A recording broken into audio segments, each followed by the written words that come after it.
Oi, tudo bem? Bom dia, boa tarde, boa noite. Oi, gente, novamente estamos aqui juntos para mais um vídeo de reflexão. Para os que ainda não me conhecem, sou Antônia Skywords, ok? Idealizadora desse canal. E a proposta que temos aqui é uma reflexão, não a de esgotar o assunto, mas simplesmente refletir sobre uma passagem. No momento, nós estamos fazendo um estudo, uma reflexão sobre o livro Episódios Diários, de Divaldo Pereira Franco, pelo Espírito Joana de Ângeles. Já fizemos a leitura e a reflexão dos 10 primeiros capítulos e agora continuemos. Antes de tudo, deixe aquele like fraterno, compartilhe e ajude a divulgar esse canal que ainda é novinho. Muito bem, meus caros. Então vamos à nossa leitura de hoje, tá bom? Que temos capítulo 11. No capítulo 11 nós temos a palavra. Vamos lá. Poderoso veículo de comunicação, a palavra é instrumento que poucos utilizam como deveriam. A boa palavra ergue e consola, ensina e corrige, ampara e salva. A má palavra envenena e mata, enlouquece e fulmina, desequilibra e arma de ódio. Muitos falam sem pensar, gerando antipatias e fomentando crimes. Outros pensam sem falar e perdem as oportunidades edificantes de sustentar o ideal do bem e da vida. Falar por falar expressa desequilíbrio, tanto quanto calar sempre denota doentia e introspecção. Então vamos aqui a refletir para essa primeira página desse capítulo. Poderoso veículo de comunicação, a palavra é instrumento que poucos utilizam como deveriam. A gente não pensa mesmo. Se diz que a palavra tem poder. E é verdade, a palavra tem poder. Mas como nós empregamos essa palavra no dia a dia? O que nós falamos? Como nos expressamos? Nos expressamos de uma forma amigável ou de uma forma vulgar? Quais são as palavras que nós empregamos quando nós nos referimos a nós mesmos e com os outros? A boa palavra ergue e consola, ensina e corrige, ampara e salva. Uma palavra bendita, no momento que nós necessitamos, faz toda a diferença. Por exemplo, estou pensando aqui no CVV e muitos outros lugares de acolhimento, onde uma palavra sustenta e conforta uma pessoa.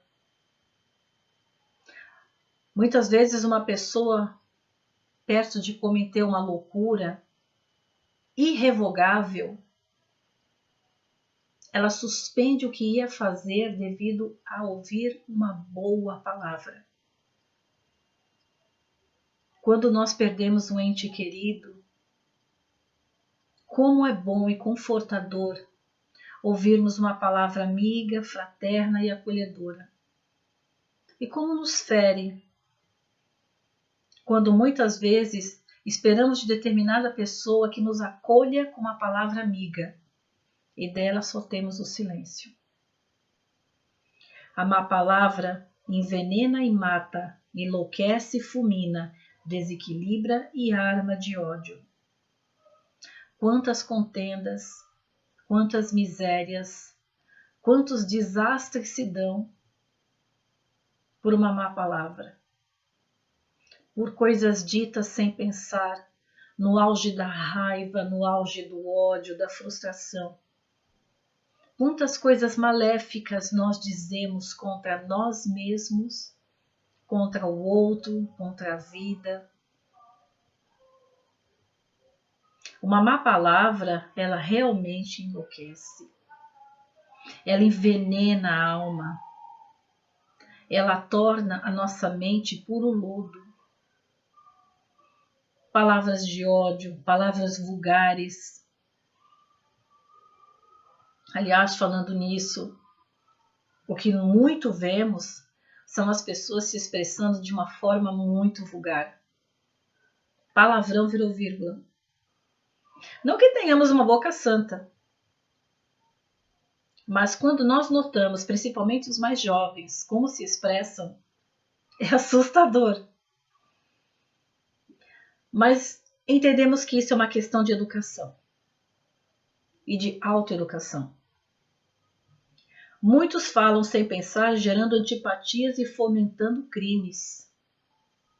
Outros pensam sem falar e perdem as oportunidades edificantes de sustentar o ideal do bem e da vida. Por outro lado, enquanto temos pessoas que falam pelos cotovelos, por exemplo, falar por falar expressa desequilíbrio, tanto quanto calar, sempre denota doentia e introspecção. Tem pessoas que falam, parece que elas só querem ouvir o som da voz delas. E falam. Elas intoxicam o ambiente onde elas estão, de tanto que elas falam. Qualquer coisa. E o duro é quando essa fala, ela beira a maledicência. A crítica ácida, costumaz. Por outro lado, nós temos essas pessoas que elas não se expressam para nada, elas não falam nada, elas têm medo de se expressar. A pessoa, muitas vezes, ela está cheia de ideias, mas por uma doentia introspecção, por uma timidez excessiva, simplesmente a pessoa não fala. Por exemplo, crianças e adolescentes em idade escolar que não falam, guardam suas dúvidas, não se expressam. Com certeza nós temos elementos de repressão, mas não cabe a nós analisarmos nesse momento. E adultos que nada falam também. Não expressam se estão bem, se estão mal. Guardam tudo para si. E muitas vezes o guardam tudo para si significa que a pessoa vai guardando mágoas, rancores, ressentimentos. Ela vai guardando porque ela não expressa, ela não fala aquilo que ela pensa, ela não fala aquilo que ela sente. E ela vai guardando. E aqueles ressentimentos, aquelas mágoas vão apodrecendo a pessoa por dentro. Como lidar? São pessoas que precisam ser amparadas, conduzidas. Precisam de uma terapia para que elas possam se abrir, se expressarem. Porque há formas de nos expressarmos sem que precisemos ofender os demais. Há formas de nos expressarmos de uma forma mais saudável, mais natural, mais autêntica, sem se advogar como o dono da verdade. Digo a verdade, doa quem doer. Será mesmo?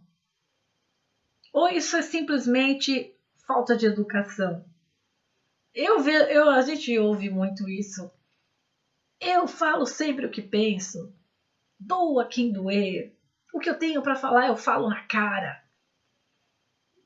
Vamos avaliar esse tipo de comportamento? O quanto autêntico será mesmo que isso é? O que falta nesse tipo de pessoa para que elas lidem dentro delas mesmas, para que elas pudessem expressar o que elas necessitam de uma forma mais natural, uma forma mais amigável? Porque nós podemos sim dizer o que sentimos e o que pensamos, mas de uma forma muito mais cordata, de uma forma muito mais suave. Nós somos responsáveis por todas as nossas palavras. Tudo que nós falamos, somos responsáveis enquanto elas estão conosco.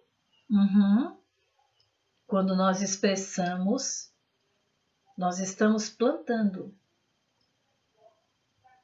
Afinal, o plantio, à vontade, mas a colheita é obrigatória. Continuemos. Dispões desse abençoado instrumento para preservar a vida e enriquecê-la de bênçãos, que é a palavra. Usa o verbo com sabedoria, ensinando, ajudando e impulsionando as pessoas ao avanço, ao progresso. Articula a palavra sem gritaria nem desconcerto emocional, de modo que se te faça agradável, inspirando os que te ouvem e gerando simpatia em teu favor. Antes de falar, a arte de falar é conquista que todos devem lograr. Não a esgrimas com teu verbo, nem a sepultes no mutismo da alienação. Fala sobre o bem, o amor e a esperança, propondo a alegria entre as criaturas e ensinando-as a adquirir segurança pessoal no processo da evolução. A forma como nós nos expressamos nos leva à segurança. Quando nós falamos de uma forma firme, direta, sem subterfúgios, sem segundas intenções, nós nos fazemos mais autênticos, sem a necessidade de usar a palavra como arma. Quando eu estava estudando esse capítulo hoje, eu me lembrei de uma passagem. E me lembrei daquela frase: a boca fala do que está cheio do coração. Se o nosso coração é um tesouro e nós cuidamos desse tesouro, nosso coração, nossa mente, se cuidamos desses tesouros, então nós saberemos o que expor. Se nós não cuidamos do nosso coração e da nossa mente e fazemos de ambos depósito de lixo exterior, depósito de más ideias, maus pensamentos, com certeza que o que nós vamos colocar para fora serão más palavras. E as palavras, elas patrocinam ideias que patrocinam ações. Se o seu sentimento é bom, a sua palavra também vai ser boa. E as suas ações, por conseguinte. Mas quando nós alimentamos maus pensamentos, maus sentimentos, más emoções, vingança, ódio, mágoas, ressentimentos, porque nós já temos os nossos plugs de defeitos, nós já temos as nossas deficiências. E nós precisamos cuidar delas. E nós só conseguimos cuidar de algo que não está muito bom em nós com aquilo que é bom, com a boa palavra, com a boa leitura, os bons hábitos, as boas práticas. Não é uma questão de simplesmente ter pensamento positivo. Não funciona assim. Aqui não tem coaching de pensamento positivo. Mas precisamos ter consciência do que nós falamos, do que nós pensamos, do que nós sentimos, como nós nos expressamos na vida. Aqui a benfeitora espiritual, falando sobre desse capítulo, sobre a palavra, e a palavra é poder, precisamos refletir que uso nós fazemos desse poder. Lembrando que a boca fala do que está cheio o coração. Agora eu te pergunto, do que o seu coração está cheio? Do que você nutre a sua mente? Então, essa é uma pergunta para você que me assiste. E essa também é a minha pergunta. Meus caros, eu agradeço por terem estado comigo até aqui. Novamente, deixem aquele like, compartilhe esse vídeo, deixe seu comentário. E nos vemos no próximo vídeo. Que assim seja, que Jesus nos abençoe com muita paz, com muita luz. Até!